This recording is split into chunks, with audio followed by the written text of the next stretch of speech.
All right, Hey Push, this is Mr. Southall. We're going to be doing our just a brief set of notes today for Friday. We're going to start where 6 Hour left off because they were a little behind everybody else. They got to about the difficulties abroad or the Barbary Pirates, first Barbary Pirate war. We talked about challenges to neutrality. Essentially, the Napoleonic Wars get in full effect by 1805, 1806, where Napoleon is now going to full-out war with pretty much all of Europe. It mostly is conflicts between Britain and France. So in this conflict, both countries don't want ships trading with each other. They want all ships to only go to their country. So America is just trying to remain neutral, and we would like to trade with both. We don't really care about one side or the other, but both sides are stopping and attacking our ships. So both the French and the British are attacking our ships and also stopping them to seize cargo, which of course we're just trying to remain neutral in this whole process. That's about where we left off on Thursday. So what's new information is that the one difference that the British are doing versus the French is they're doing what's called impressment. So impressment refers to this practice where the British would stop American ships and take sailors off the American ships and force them to the British Navy. So, and it's impressment spelled just like it sounds, impress, like I'm going to impress you. Impressment was happening because what would happen when British ships would dock at a harbor, some of those sailors would get off the ship and sneak onto other ships to get away from the British Navy, because they had forced a lot of like convicts or criminals onto serve in their navy, as a punishment. So they would oftentimes escape. Well, the most logical place they'd probably try to go to would be an American ship because they both speak English. So there were, in fact, British sailors who were stowed away on some of these American ships. But when these British ships are stopping American ships, they're not just impressing back the British sailors. They could also be taking American citizens. So you have American citizens being impressed by the British Navy around 1806, 1807, which is a big concern. This is not happening with the French, but it's happening with the British. So impressment was a big concern. And to make matters worse, you have a very kind of embarrassing event off the coast of Virginia, which is referred to as the Chesapeake Leopard Affair. Chesapeake Leopard Affair. So in the Chesapeake Leopard Affair, we have our ship, the Chesapeake, the USS Chesapeake, off the coast of Virginia, which was attacked by the HMS Leopard, which was a British ship. This was done within sight of the shoreline of Virginia. So kind of like we were talking about, they're gonna fire on the ship, they're gonna stop the ship, seize some cargo, and they're gonna impress some sailors. When they attacked the ship, they ended up killing 3 Americans in this process. So 3 Americans get killed. You're gonna have our ship attacked, and you're gonna have some American sailors impressed. So of course, the reaction by a lot of Americans as a result of this event is that a lot of Americans are going to want to go to war, and they're going to go to war with Britain because of this. But just like with Washington Adams, Jefferson realizes that there's not really a great way for America to go to war because of the costs and because we're not a strong nation yet. We don't have enough people and resources. So he and Democratic Republicans do not want to go to full-out war, even though we've basically been attacked at sea by the British. They've killed Americans. So instead, this, which becomes one of the most embarrassing overreactions of all time in American history, and it's one of the worst acts that's been ever passed, is that in 1807, Congress and Jefferson will pass what's called the Embargo Act, where they literally shut down all trade across America. All ships had to be forced to be docked, and they did not allow trade with anyone.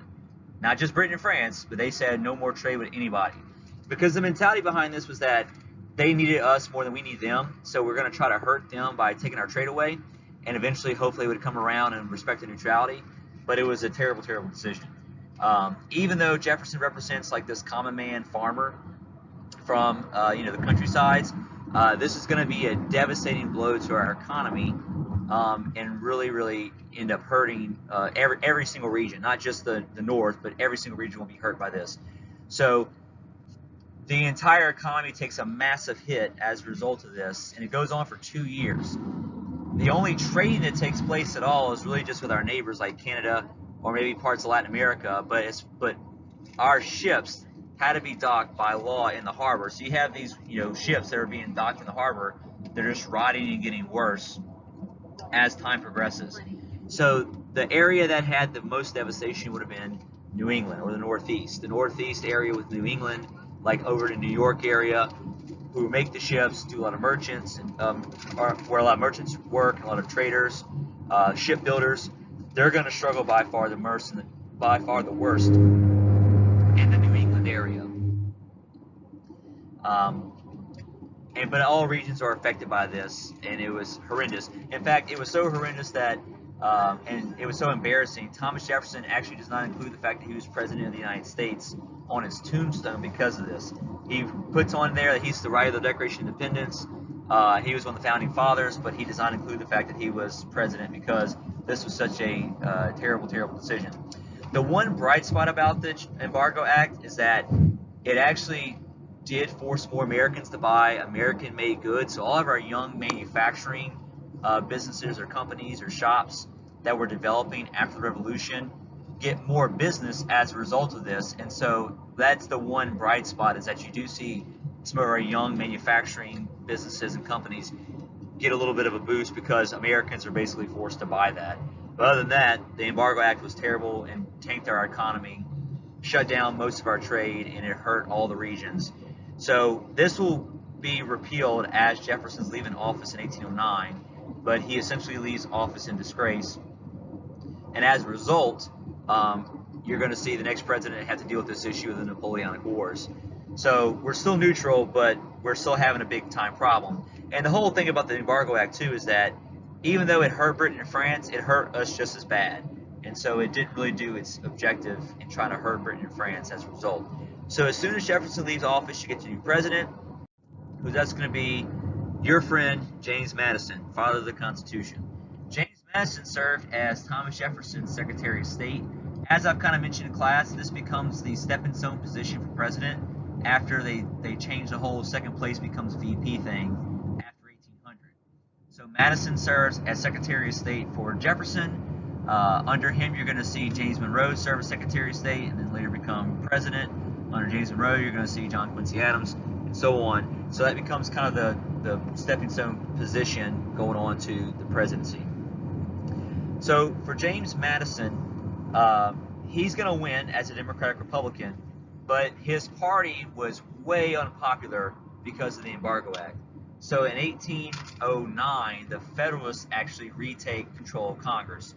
So the Federalists retake control of Congress as a result of the disastrous decision of the Embargo Act. But Madison, because of who he was, founding father, and so popular, he ends up becoming president anyway. So they still have to address this foreign policy issue, and just like Jefferson, Adams, and Washington, he is going to take a policy neutrality, at least at first, for the first few years. So after the Embargo Act, right as he is taking office, Congress is going to pass a new act called the Non-Intercourse Act. The Non-Intercourse Act in 1809. It allows trade to resume with all nations except Britain and France. So it allows us to go back to trading with everybody except Britain and France. The only problem here is that we really need the money and the profits from the trade with Britain and France because that's where a lot of our typical money and profits came from. And so while we've resumed trading, it also doesn't mean that we're getting away from British and French ships. We could still be stopped and still be attacked, and so it's still very risky. But at least we're trying to get around Britain and France. But we still really wanted their trade deals because that was going to get us the most money. So after about a year of that, in 1810, Congress passes a new act called Macon's Bill No. 2. And that is what it's referred to as Macon's Bill No. 2. For Macon's Bill No. 2, Nathaniel Macon, who was a congressman, suggested that what if we just trade with one of them? How about we just trade with one of them, and then whoever takes our offer, we just reject the other side. And that way we at least get some of the trade we lost from both countries. So we basically we offered a deal to Britain and France and said, hey, if one of you wants to trade with us exclusively, we'll trade with you and not the other. And so the first country to take that deal was France. We would probably prefer to have traded with Great Britain, but France took the deal instead. So Napoleon's going to take the deal of Macon's Bill No. 2 and offer to trade with us exclusively. So we resumed trade in 1810 with Napoleon, but then they attack our ships anyway. So it was all for naught that even after we made this deal, the French decided to attack our ships again, and the British are, because we were now trading with the French, the British are also now trying to go after our ships as well too. And of course, they're still doing impressments as well. All this is still a big giant problem for Madison. And so that's going to lead to more of a strain on our relationship with the British. And this is a picture, before I move on, if you look at the PowerPoint, you have a picture of Dolley Madison. Dolley Madison is one of the most famous first ladies because of what she did. Famously, whenever the War of 1812, the British came through and decided to burn down the Capitol building and burn down the White House, Dolley Madison decided to save this very famous portrait of George Washington as they were leaving before the White House got burned down. Also, another fun factoid about Dolley Madison is that her favorite ice cream flavor was oyster. I think both of them actually like the flavor of oyster, but that was kind of a weird thing. I don't think you'd find that at Baskin Robbins. The other thing that you see on here is like a painting of impressment, where you see British soldiers on an American ship trying to bring Americans into their, or bring American sailors or British sailors back into the British service. All right, the next thing, this is the election results. So you see the 1808 election results for Madison. You can kind of see how the country's expanding. We now have Tennessee, Ohio, and Kentucky out west. You can see Madison wins pretty handily, and he beats his other opponents. He's also going to win his re-election in 1812, but we're not really there yet. But Madison was never really in doubt for either election because he was widely popular as a founding father and president. Okay, so the War of 1812. The War of 1812 sometimes referred to as a forgotten war because it's one of those wars just kind of gets by the wayside. This is our first official war after the Revolution, meaning that Congress will actually declare war on the British in this controversy when we decide to go to war in 1812. And the whole thing shouldn't have really happened in the first place because there's a lot of misunderstanding. But Americans got tired of all the attacks and tired of the attacking, so they decided that it was time to go to war and resolve this issue of conflict. So the causes. For the causes of the war, from the American point of view, it was continued violation of our neutrality rights at sea that caused us to go to war mostly. We tried to trade, and we tried to go trade with everybody. Of course, it's both Britain and France doing this, but the one caveat is that Britain is also doing the impressments. So Britain's doing the impressments on top of the attacks and stealing cargo, unlike the French. So it's this violation of our neutral rights that we're just trying to be at sea, trading back and forth, and the British won't respect that, and they impress our sailors. That's the main reasons. The other issue was the Native Americans on the western frontier. Remember that the British still live in Canada, and what they were doing was they were secretly supplying weapons and supplies and ammunitions and other resources to the Native Americans to basically egg them on to attack our sailors as we're moving out west. So as we're moving out west, you have these Native Americans who are attacking the settlers, and that's also another cause for concern. We don't find out until later, basically when the war starts, that the British are the ones who are supplying them to cause us troubles on the western frontier. So it's the neutrality violations at sea, it's the impressment, and it's also this troubles with the British and the Native Americans at the frontier that causes us to go to war. Then you have the next generation of politicians from the South and the West called the War Hawks come up. The War Hawks are these young politicians, two of which you see painted right here. The one closest to the left is Henry Clay. Henry Clay from Kentucky, and the one on the right is John C. Calhoun. Clay is from Kentucky and John C. Calhoun's from South Carolina. Both these guys will be prominent players in Congress up to the 1850s. Henry Clay actually becomes Speaker of the House, later Secretary of State. John C. Calhoun later becomes Vice President and serves in other roles as well. But both these guys are fairly influential early on, and they're the leaders and voices of the War Hawks. These are some new young Democratic Republicans who are the War Hawks, who come to Congress from the frontier states or the more rural states in the South and the West. Clay, who becomes Speaker of the House fairly young, argued that war with Britain would be the only way to regain American honor. So he and the War Hawks argued that we have to go to war with Britain to regain our honor as a country, or else they won't respect us. We also have to restore the American economy and restore our commerce and trade. So we have to go to war to regain our American honor, to restore our U.S. economy, and also to destroy the Native American resistance to the frontier.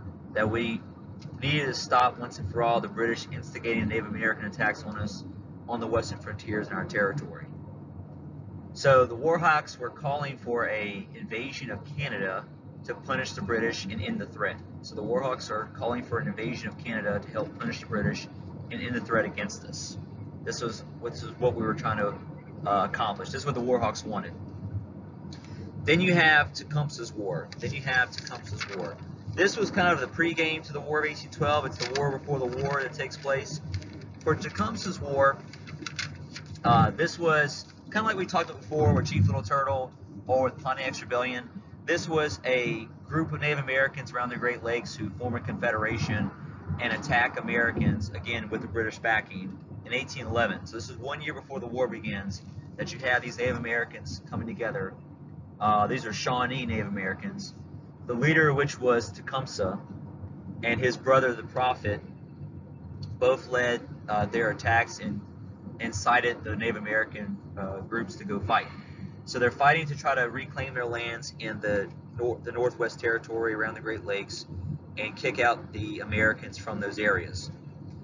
The most famous battle to take place is this battle called Tippecanoe. Tippecanoe is spelled Tippecanoe. So the Battle of Tippecanoe takes place in 1811. Was the most famous battle of this Tecumseh's War before the War of 1812. Future president and general at the time, William Henry Harrison, fights in this battle and wins. But basically, that battle in that war is going to drag into the War of 1812. So this is like the pre-runner, and it's going to drag into the War of 1812 a year later. Tecumseh's not killed until 1813.